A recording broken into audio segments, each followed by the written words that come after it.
اس کو اس کے نبی کا واسطہ ہے وہ کھڑا ہو جائے. اتنا کہنا تھا.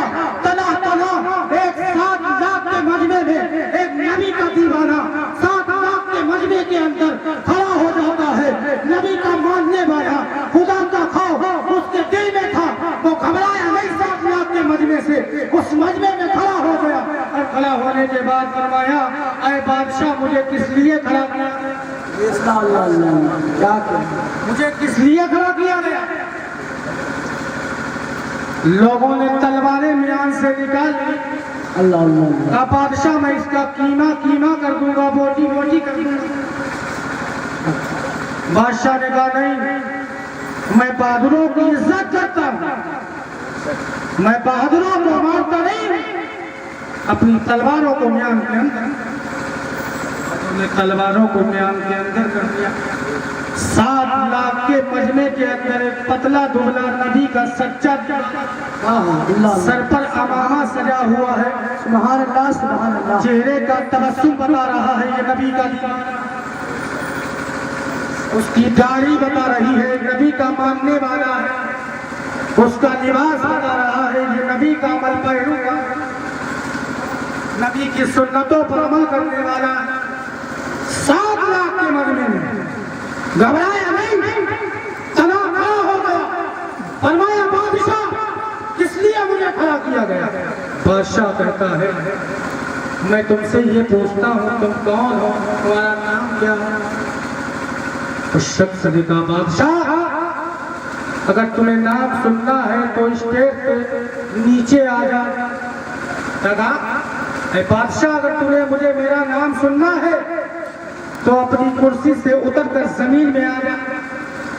بادشاہ نے کہا تیرے نام میں کیا پمپ ہے جو تو بولے گا تو میں اڑ جاؤں. اس نوجوان نے کہا نہیں بادشاہ میرے نام میں بم فٹ نہیں ہے, لیکن میرا نام سننے والے کانپنے لگتے ہیں, میرا نام سننے والے گھبرا جاتے ہیں, میرے نام میں روان و دمدمہ ہے کہ میرا نام سنتے ہیں تو ان کے پیر زمین میں دھس جاتے ہیں. بادشاہ نے کہا اے نوجوان اپنا نام. نوجوان نے کہا بادشاہ اگر تم نام سننا چاہتے ہو تو اپنے جگر کو تھام.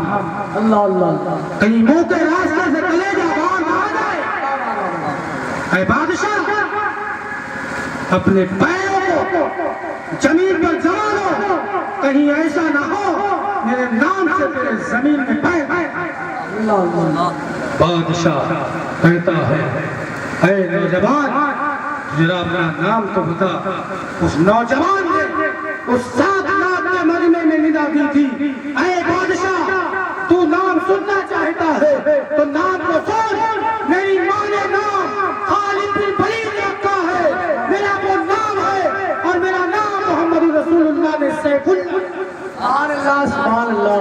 سبحان اللہ کی تلوار اس کا نام سیف اللہ ہے اور اس کا معنی اس کا ٹرانسلیشن جو ہے وہ ہے اللہ کی تلوار. تاریخ کے اوراق بتاتے ہیں یہی سیف اللہ, یہی خالد بن ولید 7 لاکھ کے مجمع کے اندر گھبراتے نہیں تھے. اور 7 لاکھ کا مجمع ہو, خالد بن ولید فرماتے ہیں اے بادشاہ یہ تو 7 لاکھ کا مجمع ہے, یعنی 7 کروڑ کا مجمع ہو وہ بھی میں فتح کر کر چلا جاؤں گا. کس لیے؟ میرے امامے میں میرے مصطفیٰ کا منہ مبارک رہتا ہے, بال مبارک رہتا ہے, اور وہ بال مبارک جب تک میرے امامے میں رہتا ہے میں جنگ سے فتح.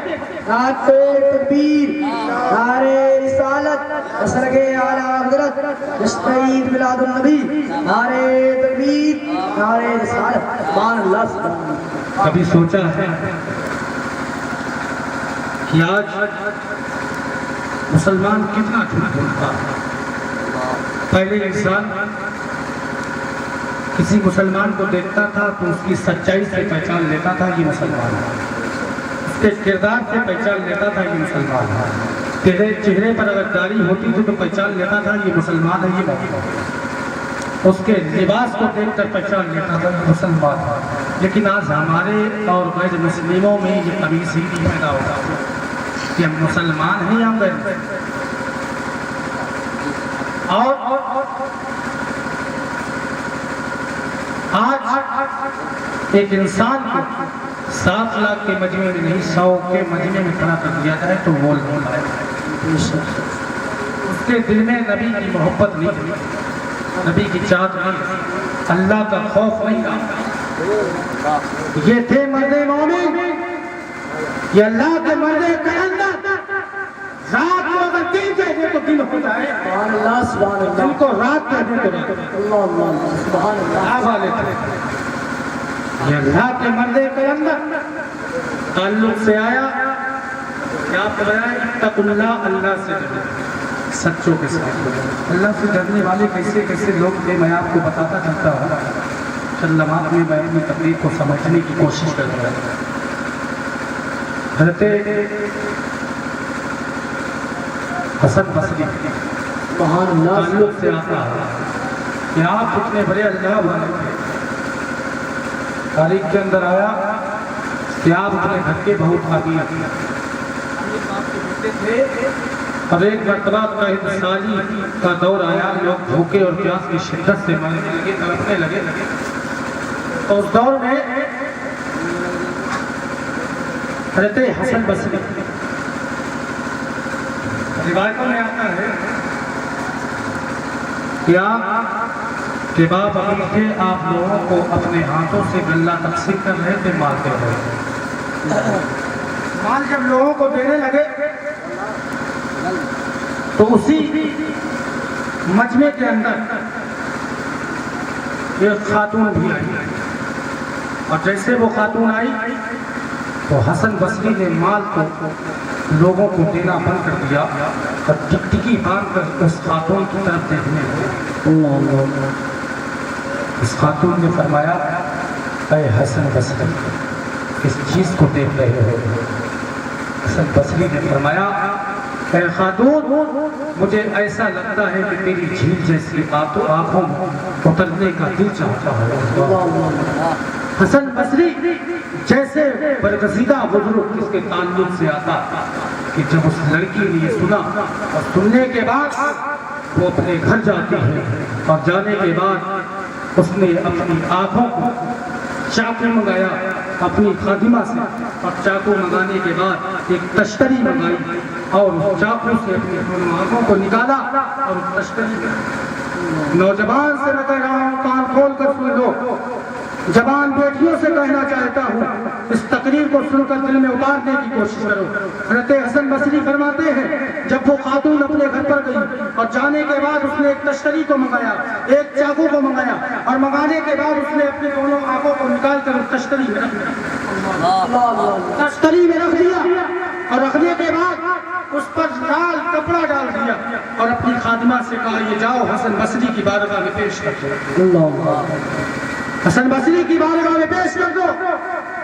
جیسے ہی وہ خادمہ حسن بصری کی بارگاہ میں ان دونوں آنکھوں کو لے کر پہنچی, حسن بصری نے اس خاتون کی اس خادمہ کے ہاتھوں سے تشتری کو لیا. اس میں کیا دیکھا کہ 2 آنکھ رکھی ہوئی ہے اور اس میں ایک پرچہ بھی رکھا ہوا ہے جس میں یہ تحریر تھا, اے حسن بصری, میں ایسی آنکھیں رکھنا اپنے پاس گوارا نہیں کرتی جس میں کوئی مرد فتنے میں مبتلا ہو. ایسی آنکھیں میں لوگوں کو تحفے میں دے دیا. حسن بصری فرماتے ہیں میرے پاس جب وہ آنکھیں آئیں تو میں رات بھر روتا رہا, خوف الہی میں مچلتا رہا, اور مچلنے کے بعد میں نے صبح ہوئی, میں صبح وہ آنکھوں کی تشتری لے کر اور میں اسی خاتون کی طرف روانہ ہوا کہ اس خاتون سے معذرت چاہے, اس خاتون سے معافی مانگ لے. جیسے ہی حسن بصری جا رہے تھے کیا دیکھتے ہیں راستے میں ایک جنازہ جا رہا ہے, ایک خاتون کا جنازہ جا رہا ہے. لوگوں سے پوچھا, اے لوگوں یہ کس کا جنازہ جا رہا ہے؟ لوگوں نے بتایا یہ اس خاتون کا جنازہ جا رہا ہے جس نے اپنی آنکھوں کو آپ کو تحفے میں بھیجی ہے, جس نے اپنی آنکھیں آپ کے لیے تحفے میں بھیجی ہے. پیارے اسلامی بھائیوں, سننے کا اور غور کرنے کا مقام ہے. حضرت حسن بصری سنتے ہیں اور دھارے مار کر رونے لگتے ہیں, آنکھوں سے آنسو سیلاب بن جاتا ہے, موتی بن کر زمین پہ ٹپکنے لگتے ہیں. حسن بصری اتنا روئے, شب و دن روتے رہے, اور رونے کے بعد حسن بصری اپنے گھر میں رات میں رو رہے ہیں, دن میں رو رہے ہیں. 2 راتیں ہو گئی, 3 دن ہو گئے ہیں. حسن بصری نے کھانا پینا نہیں کھایا, خوف پکار کر رہے ہیں، اے معبود الہی مجھے معاف کر دے، اے رب قدیر میری خطاؤں کو معاف کر دے، اتنا کہنا تھا۔ پیارے اسلامی بھائیوں، حضرت حسن بصری نیند میں ہو جاتے ہیں، عالم تخیلات سے، عالم بیداری سے، عالم خواب میں تشریف لاتے ہیں، نیند میں پہنچ جاتے ہیں۔